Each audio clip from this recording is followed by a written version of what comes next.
दोस्तों, यह कहानी शुरू होती है सोनाली से। सोनाली 16 साल की एक कम उम्र की जवान और खूबसूरत लड़की थी। सोनाली के 3 भाई बहन थे। पहला उसका बड़ा भाई सुमित जो 24 साल का नौजवान लड़का था।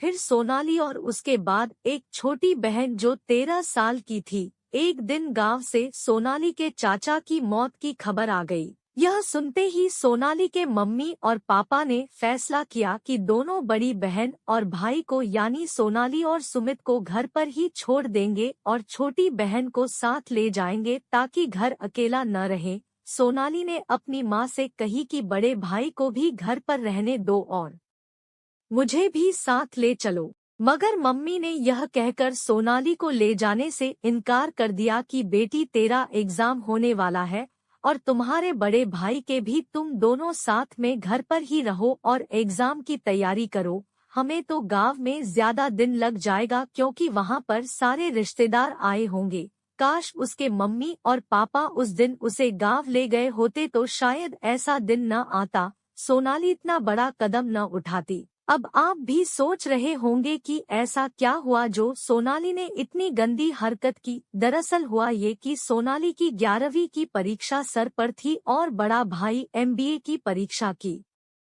तैयारी में लगा हुआ था। माँ बाप ने दोनों को घर पर छोड़ दिया और खुद गांव के लिए निकल गए। अब सोनाली भी अपनी परीक्षा की तैयारी में व्यस्त हो गई और बड़ा भाई तो वैसे भी कमरे में घंटों अपनी परीक्षा की तैयारी करता रहता था। पर माँ की जगह सोनाली की अब यह ड्यूटी हो गई थी कि वह बड़े भाई के लिए खाना बनाकर तैयार करे।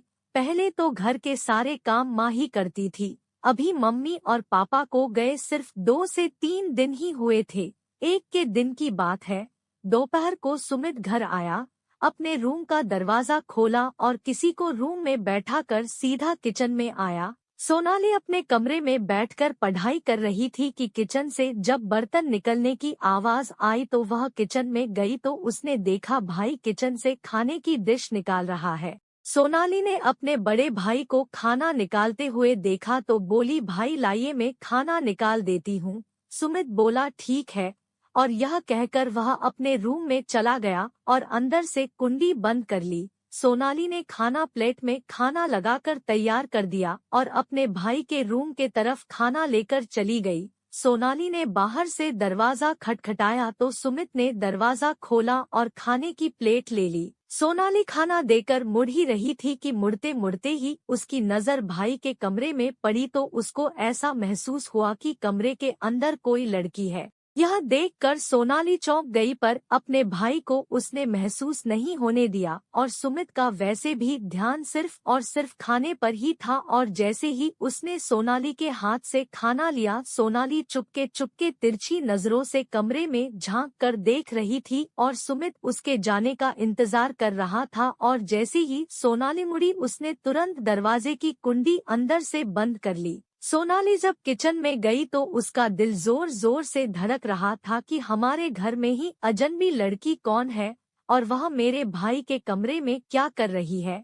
सोनाली का किचन भाई के कमरे के बगल में ही था, पर थोड़ी देर में ही सोनाली ने अपने आप को समझाया कि शायद मेरी नजरों का यह धोखा होगा, वहम होगा। ऐसा कैसे हो सकता है कि भाई के साथ रूम की कोई लड़की हो। पर सोनाली जितना अपने दिमाग से बात को हटाने की कोशिश कर रही थी, उतना ही बात उसके दिमाग में घर बना रही थी। फिर सोनाली ने सोच देखो तो सही कि आखिर मामला क्या है, कितने में। फिर सुमित किचन की तरफ आया और सोनाली से बोला, सोनाली 2 कप चाय बना देगी, मैं और मेरा दोस्त कमरे में स्टडी कर रहे हैं और मैं जब बाजार से घर आ रहा था तो मैंने किचन का सारा सामान ले आया था।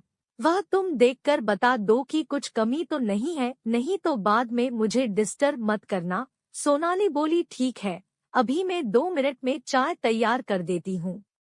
सोनाली चाय बनाने के साथ साथ आटा भी गूंद रही थी। सुमित वहीं पास में खड़ा चाय बनने का इंतजार कर रहा था। सुमित ने सोनाली से कहा, तुमको खाना नहीं खाना क्या? सोनाली बोली, नहीं भाई, मैंने कॉलेज में आज सहेलियों के साथ खाना खा लिया है, इसलिए मैं आटा गूंद के बाद सोने चली जाऊंगी और शाम को सब्जी बनाऊंगी कि इतनी ही देर में चाय बनकर रेडी हो गई। सुमित चाय लेकर कमरे की तरफ चला गया, पर सोनाली के दिमाग में वह लड़की अटक सी गई थी। अब सोनाली ने आटा गूंथ लिया था और वह किचन के बाहर चली गई कि शायद भाई के कमरे से गुजरते वक्त अंदर से कुछ आवाज आए, मगर अंदर से कोई आवाज नहीं आ रही थी। सोनाली का रूम दूसरी मंजिल पर था। सोनाली अपने कमरे में जा रही थी कि अचानक उसकी हरकत बदलने लगी। दरअसल सीढ़ियों के बगल में ही उसके भाई के कमरे का जंगला था और सोनाली को जब रहा नहीं गया तो उसने उस जंगले में से झांकने का फैसला किया। सोनाली यह देखना चाहती थी कि क्या सच में भाई के रूम में कोई लड़की है या फिर उसका यह कोई वहम है। और जब सोनाली ने सीढ़ियों पर चढ़कर जंगले में से अपने भाई के कमरे में झांका तो सोनाली ने कुछ ऐसा देखा कि उसका दिलोदिमाग भाग से उठ गया। कमरे के अंदर सोनाली का भाई और वह लड़की ऐसी हालत में थी। सोनाली ने दोनों को देखकर अपना आपा खो दिया। सोनाली अभी 16 साल की ही थी और सोनाली ने पहली बार औरत और मर्द का ऐसा रिश्ता अपनी आंखों से देखा था। कुछ देर ऐसा देखकर वह सुन्न पड़ गई और अपने कमरे में जाकर सो गई। कुछ घंटों बाद जोर आवाज होने लगी तो सोनाली की आंख खुल गई। जब वह कमरे से बाहर आई तो उसने देखा वह आवाज नहीं बल्कि टेलीफोन की घंटी बज रही थी। सोनाली ने ही उधर देखा और नींद में ही उसने फोन उठा लिया। सोनाली फोन पर कुछ बोलती थी। उससे पहले उधर से एक लड़की की आवाज आई और लड़की कहने लगी, सुमित मुझे आपकी बहुत याद आ रही है। यह सुनते ही सोनाली समझ गई कि यह वही लड़की है जो सुबह मेरे भाई के कमरे में थी और वह घर जाने के बाद उससे फोन पर बात करने की कोशिश में है। सुमित अपने कमरे में ही था और जब उसने फोन की घंटी सुनी तो दौड़ते हुए ऊपर आ गया। सोनाली अपने भाई को ऊपर आता देख तुरंत उस लड़की का फोन काटकर सोने का नाटक करने लगती है। टेलीफोन सोनाली के कमरे में ही था और जब सुमित सोनाली के कमरे में पहुंचा तो उसने देखा फोन काटा हुआ है और सोनाली सो रही है। पर सोनाली सो नहीं रही थी, वह तो सोने का नाटक कर रही थी। सुमित ने तुरंत उस लड़की को फोन लगाया और फोन पर ही गंदी गंदी बातें करने लगा। दिन में वह हरकत और रात की ऐसी बातों ने सोनाली को अब लड़की से औरत बनना शुरू हो कर दिया था। अब रात का 2 बज चुका था। सोनाली ने रात का खाना भी नहीं बनाया था। सुमित जब बात करके फोन से उठा तो उसने कहा, सोनाली उठो, तुमने तो खाना भी नहीं बनाया है, कितना सोगी। तब सोनाली एक्टिंग करते हुए करवट लेकर उठी और बोली, क्या टाइम हो रहा है भाई। उसने कहा, रात 2 बज रहा है, तुम तो घोड़े बेचकर सोई हो, खाना भी नहीं बनाया। अपने भाई की बात सुनकर सोनाली ने एक्टिंग की है, 2 बज गया है, मैं तो दोपहर में सोई थी, अपने मुझे जगाया ही नहीं। सुमित बोला, चलो उठो और जो तुम्हें खाना है वह खा लो, मैं बाहर सब्जी पराठा खाकर आया हूँ, सुबह मुझे यूनिवर्सिटी भी जाना है। और यह कहकर सुमित सोने चला गया और सोनाली फिर से दिन का वह हादसा और रात की गंदी बातें सोचने लगी। सोनाली के अंदर उसके जिस्म में हलचल हो रही थी। सोनाली ने सब कुछ अपनी आंखों से देखा था और कानों से सुना था, पर इतनी कम उम्र की होने के बावजूद उसे कुछ यकीन नहीं हो रहा था और अब सोनाली धीरे धीरे गलत रास्ते पर चलने लगी थी। सोनाली अब जज्बात के धारे में बहने लगी थी और अब उसके दिमाग में दिन रात वही बातें गूंजती रहती थी और वह दिन भर अपने भाई के बारे में सोचती रहती थी कि आखिर वह ऐसा करता ही क्यों है। और दोस्तों, आप सभी लोग यह तो जानते ही होंगे कि लड़का हो या लड़की कम उम्र में बहक ही जाते हैं और यह एक ऐसी लत है कि अगर कम उम्र में लग जाए तो वह एक ऐसे जाल में फंस जाता है जो मौत आने तक नहीं छूटती। और इन्हीं सब सोच और बातों की वजह से सोनाली ने वह काम कर डाले जो एक कम उम्र की मासूम लड़की कभी सोच भी नहीं सकती। और अब उसके भाई ने भी खूब फायदा उठाया और रोज वह घर खाली देखकर इस स्टडी के बहाने उस लड़की को रोज बुलाया करता था और सोनाली भी आक्रोश सीधी के जंगले पर छुप छुपकर वह अपने भाई का खेल देखती रहती थी और लगातार ऐसा 7 दिन तक चलता रहा। 7 दिनों बाद सोनाली के पापा वापस आ गए क्योंकि सोनाली के पापा की ड्यूटी जो थी, सोनाली का भाई भी अब अपनी पढ़ाई में व्यस्त रहने लगा।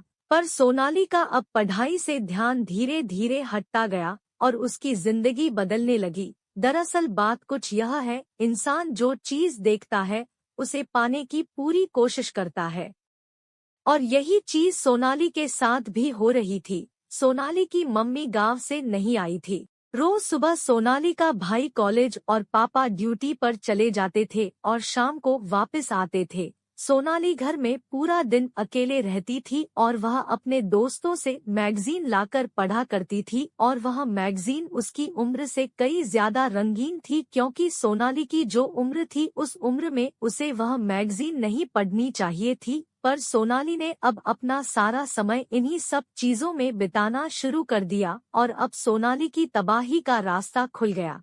सोनाली ने ऐसी ऐसी गंदी मैगजीन पढ़ी कि मैं आपसे बता नहीं सकता। सोनाली अपनी उम्र से ज्यादा सेहतमंद और हसीन भी थी। सोनाली को उसकी बढ़ती हुई उम्र ने भड़का डाला और नए नए रास्ते वह खोजने लगी जिससे वह अपनी सारी ख्वाहिशें पूरी कर सके।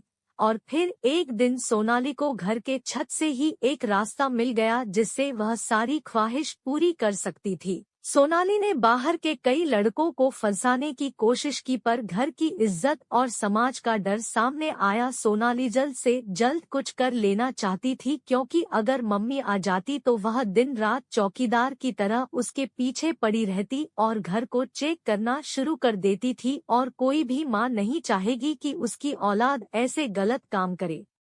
एक दिन की बात है, सोनाली कपड़े धो कर छत पर सुखाने गई। सोनाली कपड़े सुखा ही रही थी कि अंधेपन में दो घर छोड़कर उसे एक लड़का नजर आया जो कि पहले भी सोनाली को बहुत से इशारे कर चुका था, पर उस समय सोनाली का जवाब था नफरत। सोनाली उसकी तरफ देखती भी नहीं थी और सोनाली अपने भाई की वजह से आज उसे अपनी इज्जत सौंपने वाली थी। वह लड़का अपने छत पर पतंग उड़ा रहा। तब सोनाली ने अपने अंधेपन में आकर उस लड़के को इशारा कर दिया।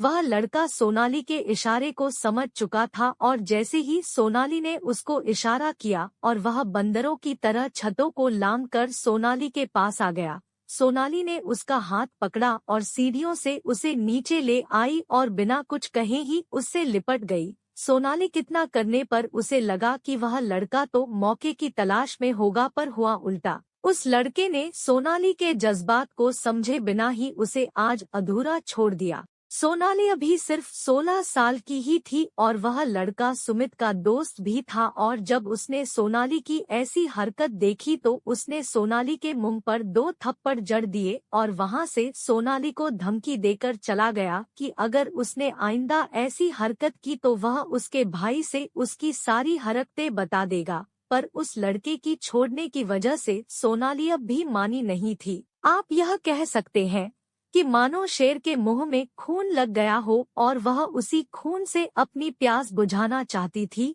लड़के के जाने के बाद तुरंत ही सुमित घर आ गया। सोनाली ऊपर कमरे में ही थी। वह कपड़े पहनकर तुरंत नीचे आई। तब सुमित ने सोनाली से बोला, कुछ टाइम खाने को मिलेगा? सोनाली बोली, नहीं भाई, मेरी तबीयत ठीक नहीं है, बाहर से ही कुछ ले आओ। और वह अच्छा कहता हुआ चलता बना।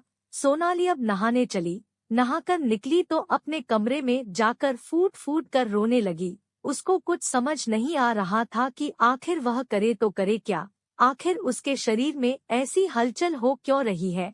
यह सब होने के बाद सुमित बाजार से खाना खाकर वापस आ गया और उसने सोनाली को आवाज लगाई। सोनाली में जैसे अपने भाई की आवाज सुनी हो तुरंत गई और उससे लिपट गई। सुमित को कुछ समझ नहीं आ रहा था कि यह हो क्या रहा है, और जब सोनाली ने दरवाजे की कुंडी बंद करी तो सुमित समझ गया कि सोनाली आखिर उससे चाहती क्या है। और उस दिन दोनों ने अपनी हदें पार कर दी और सोनाली ने ऐसी हरकत की जिससे भाई बहन के पवित्र रिश्ते में दाग लग गया।